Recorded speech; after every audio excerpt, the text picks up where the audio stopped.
Hello student, good morning to all of you. Today I study class 12th physics, chapter 3rd, current electricity.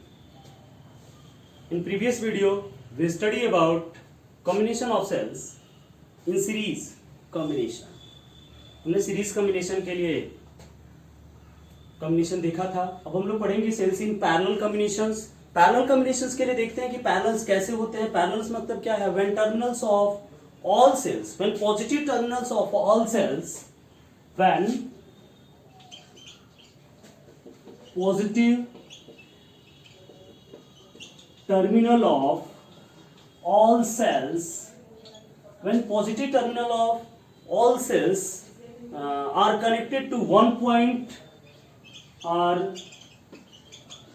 connected to one point and negative terminal of all cell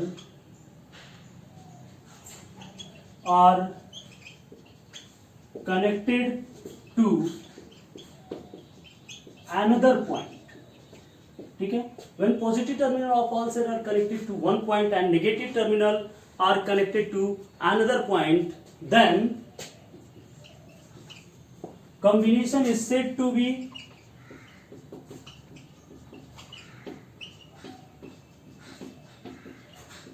in parallel.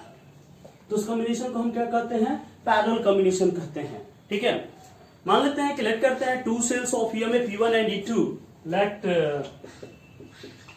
To cells of EMF E1 and E2 and internal resistance R1 and R2 connected in parallel. Parallel उसको connect किया गया है. चलिए देखते हैं parallel हम लोग connect करते हैं. मान लेते हैं ये देखिए आई करंट फ्लो हो रही है. यहां से दो पार्ट्स में ये बटा, टू पार्ट्स में ये बढ़ जाता है. ये यहाँ पर जो हमारा सेल्स है, पहला सेल हो गया जिसका ईएमएफ क्या है? E1 है. दूसरा सेल्स यहाँ पर हम लोगों ने ऐड किया जिसका ईएमएफ क्या है? E2 है. और इसका इंटरनल रेजिस्टेंस क्या हो गया? R1 और इसका इंटरनल रेजिस्टेंस क्या? R2. इसको अंदर कर लेते हैं. ये इंटरनल रेजिस्टेंस है, दिखता नहीं है. ठीक है, अंदर रेजिस्टेंस. ठीक, अब क्या हो गया ये? ठीक है, तो ये चीजें हुई यहां से. अब इसमें करंट ये आई आ रहा है, इधर से आई करंट ये क्या हो जाएगा? निकल जाएगा. ठीक है, तो ये चीज यहाँ पे P1 और E2 हुआ. अब चलिए आई जब करंट गई तो इसमें करंट बटेगी, इधर I1 हो जाएगी, इसमें करंट I2 गई, यही I1 इसमें गया और इसमें I2. ठीक है, I1 I2. तो ये हुआ सेल्स इन क्या? Parallel combination. अब यहां पर देखते हैं जो टोटल करंट होगी इसमें, total current I is equal to I1 plus I2. ठीक है, I is equal to I1 plus I2 हो गया. चलिए पोटेंशियल डिफरेंस अक्रॉस फर्स्ट, पहले के across potential difference across both terminal are same. दोनों टर्मिनल के क्रॉस पोटेंशियल डिफरेंस क्या होगा भाई? सेम होगा दोनों टर्मिनल्स के क्रॉस. तो क्या हो जाएगा? क्रॉस सेम होगा तो ध्यान देते हैं, इसके बीच पोटेंशियल डिफरेंस क्रॉस सेम होगा तो यानी V इक्वल टू क्या हो जाएगा? V इक्वल टू, अब फर्स्ट के अलावा निकालते हैं, V equal to E1 minus I1 R1. ठीक है, V1 equal to E1 minus I1 R1. चलिए, तो I1 R1 equal to E1 minus V, यानी यहां से I1 इक्वल टू क्या हो जाएगा? E1 माइनस V अपान R1. कितना हो जाएगा? E1 माइनस V अपान क्या? R1. Similarly for second V equal to E minus क्या? I2 R2. तो V equal to E minus I2 R2 हो गया. ठीक है, E2 minus I2 R2. This is implies that I2 equal to हो गया E2 minus V अपन क्या R2, ये I2 की वैल्यू हो गई। चलिए, तो टोटल करंट कितनी हो गई भाई? I इक्वल टू कितना था? I1 plus I2। I की वैल्यू थी I equal to I1 plus I2। रखते हैं I1 और I2 की वैल्यू, क्या हो जाएगा? E1 माइनस V अपान R1 plus E2 minus V upon क्या? R2। E1 माइनस V अपान R1 plus E2 minus V upon क्या हुआ? R2 हुआ। अब चलते हैं इसको थोड़ा सा क्या करते हैं, सॉल्व करते हैं। क्या हो जाएगा ये? E1 अपान R1, यहां से E1 अपान R1 और यहां से plus E2 upon R2। E1 upon R1 plus E2 upon R2, एक ब्रैकेट में कर लेते हैं। माइनस भी दोनों जगह है, माइनस भी कॉमन कर लेते हैं। 1 upon R1 plus 1 upon R2 equal to क्या हो गया? यहाँ पे I हो गया। चलिए, अब क्या करते हैं, इसको ध्यान देते हैं, इसको इधर लेकर आते हैं। V कॉमन, ये हो गया R1 R2 R1 plus R2, ये हो गया V कॉमन हो गया R1 R2 R1 plus R2 is equal to, इसको करिए E1 R2 plus E2 R1 अपान R1 R2, ठीक है। और I इधर आकर के क्या हो गया? माइनस I, ठीक है। E1 R1 plus E2 R1 अपान R1 R2 माइनस क्या हो गया? यहाँ पे I हो गया। तो चलिए, यानी यहां से V इक्वल टू तब क्या हो गया? V इक्वल टू, ठीक है, V इक्वल टू, चलिए देखते हैं V इक्वल टू यहां से निकालते हैं। V इक्वल टू क्या हो जाएगा? ये सब उधर चला जाएगा और उधर जाएगा तो ये देखिए R1 R2 ऊपर चला गया, R1 R2 से R1 R2 क्या हो जाएगा? कैंसिल हो जाएगा। क्या हो जाएगा? कैंसिल। क्या बचेगा? R1 प्लस R2, डायरेक्ट लिख दें इसको। चलिए, तो ये क्या हो गया? E1 R2 plus E2 R1 अपान R1 प्लस R2, ये क्या हो गया? R1 प्लस R2 माइनस ये गया ऊपर I R1 R2 upon R1 plus R2, ठीक है। तो ये इसकी वैल्यू आ गई। इफ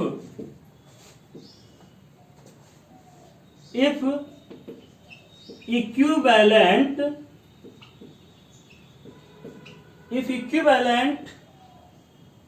EMF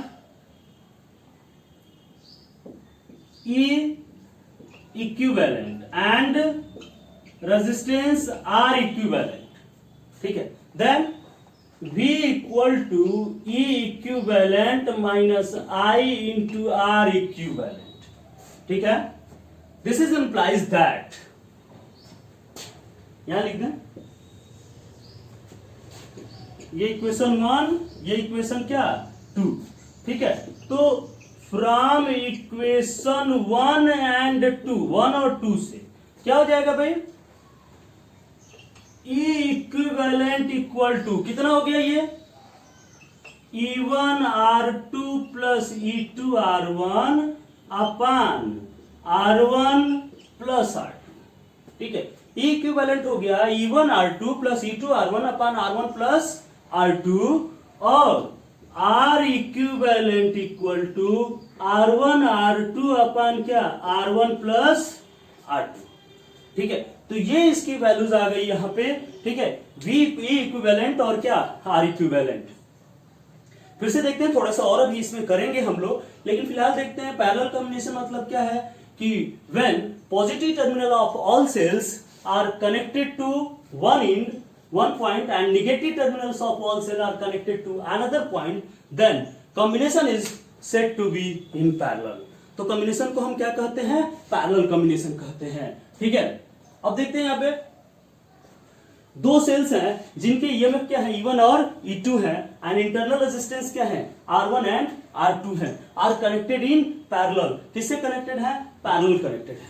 तो टोटल करंट जो होगी I इक्वल टू कितनी हो जाएगी? I1 प्लस I2 हो जाएगी। ये टोटल करंट हुई। पोटेंशियल डिफरेंस इसके क्रॉस अगर हम निकालते हैं तो E1 माइनस IR1, यहाँ से I1 की वैल्यू निकालेंगे, E2 माइनस IR2, यहाँ से I2 की वैल्यू निकालेंगे। दोनों वैल्यूज को यहाँ पर क्या कर देते हैं? हम पुट कर देते हैं। दोनों वैल्यूज को जब हम क्या करेंगे? पुट करेंगे, तो क्या होगा? इसकी वैल्यूज हमारी क्या हो जाएगी? फाइंड हो जाएगी। I equal to E1 upon R1 plus E2 upon R2 minus B 1 upon R1 plus 1 upon R2। इसकी वैल्यूज यहां पर क्या हो जाएंगी? पुट हो जाएंगी, ठीक है। तो इस प्रकार से यहां पर हम लोग इसकी वैल्यूज निकालेंगे। इसको थोड़ा सा इधर लेकर आते हैं, ये इसको सॉल्व करते हैं v को, और ये जो r1 plus r2 upon r1 r2 इससे इधर डिवाइड कर देते हैं। ये ऊपर जाएगा तो r1 प्लस r2 से r1 r2 कट जाएगा, r1 प्लस r2। अब अगर मान लेते इक्विवेलेंट ये दोनों हैं, ये वैल्यूज आ जाएंगी इसकी, R equivalent equal to R1 R2 upon R1 plus R2, और E equivalent equal to E1 R2 plus E2 R1 upon R1 plus R2 हो गया। ठीक है, या इसको दूसरी तरह से लिख सकते हैं। ठीक है, दूसरी तरह से कैसे लिखेंगे? दूसरी तरह से देखिए, इसको लिखते हैं, यहां से देखो E1 अपन R1 आ गया, E2 अपन R2 आ गई है, तो ये क्या हो जाएगा? E1 upon R1 E2 upon R2 मतलब क्या? यहां R से डिवाइड भी तो है, यानी क्या E equivalent upon R equivalent equal to E1 upon R1 plus E2 upon क्या R2।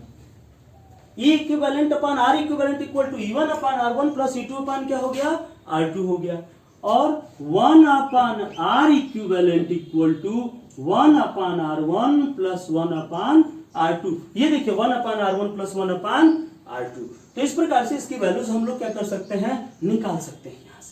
ठीक है, इफ आगे चलते हैं, if n cells are connected in parallel, अगर n cells पैरेलल में कनेक्टेड हो तो क्या हो जाएगा यहीं से E equivalent upon R equivalent equal to क्या E1 upon R1 plus E2 upon R2 plus and so on plus En upon क्या हो जाएगा Rn हो जाएगा, यही होगा E1 upon R1 plus E2 upon R2 plus and so on En upon Rn, और 1 upon R equivalent equal to हो जाएगा क्या 1 upon R1 plus 1 upon R2 plus and so on 1 upon Rn। ठीक है, तो ये n कैपेसिटेंस या n cells are connected in parallel, then formula is this. ठीक है, इसको आप थोड़ा सा क्या करिए, नोट करिए, फिर हम आगे बताते हैं आपको। थोड़ा सा इसको नोट कर लीजिए, चलिए इसका स्क्रीनशॉट ले लीजिए। ठीक है, चलिए मिटा दें।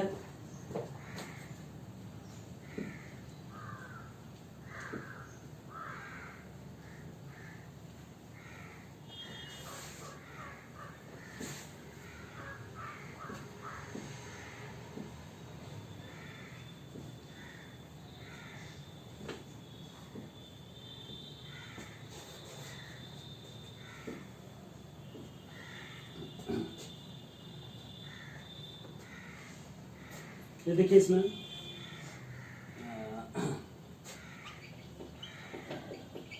Condition for maximum current, maximum current के कंडीशंस देखेंगे, कब करंट मैक्सिमम होती है। ठीक है, तो मैक्सिमम करंट के लिए क्या देखते हैं, दो चीजें देखते हैं। देखिए कौन कौन चीजें हैं, इंटरनल रेजिस्टेंस है,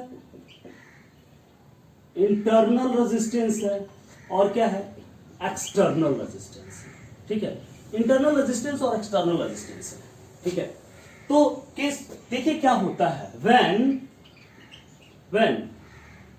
capital R is greater than N R, यानी कैपिटल आर की वैल्यू, यानी जो एक्सटर्नल रेजिस्टेंस है, एक्सटर्नल रेजिस्टेंस ये टोटल इंटरनल रेजिस्टेंस है,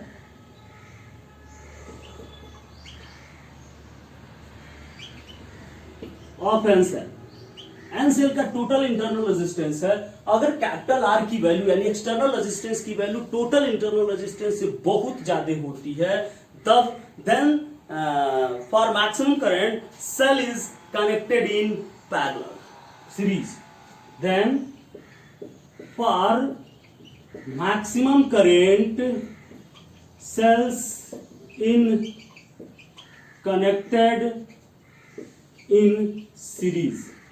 ठीक है, ये पहला कंडीशन है। दूसरा चीज क्या, when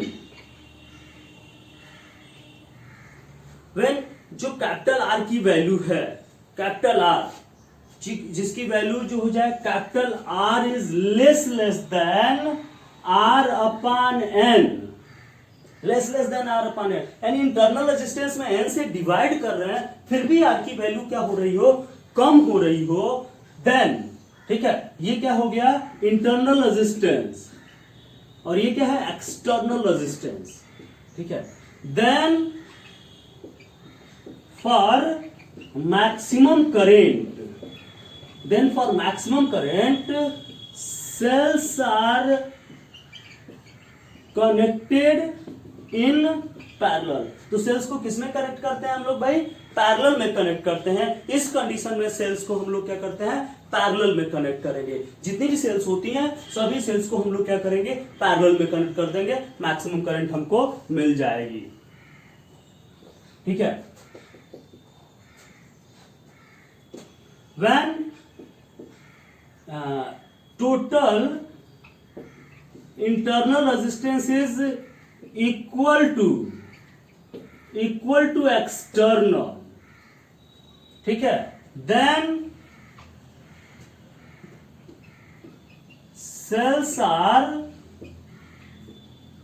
connected in mixed grouping।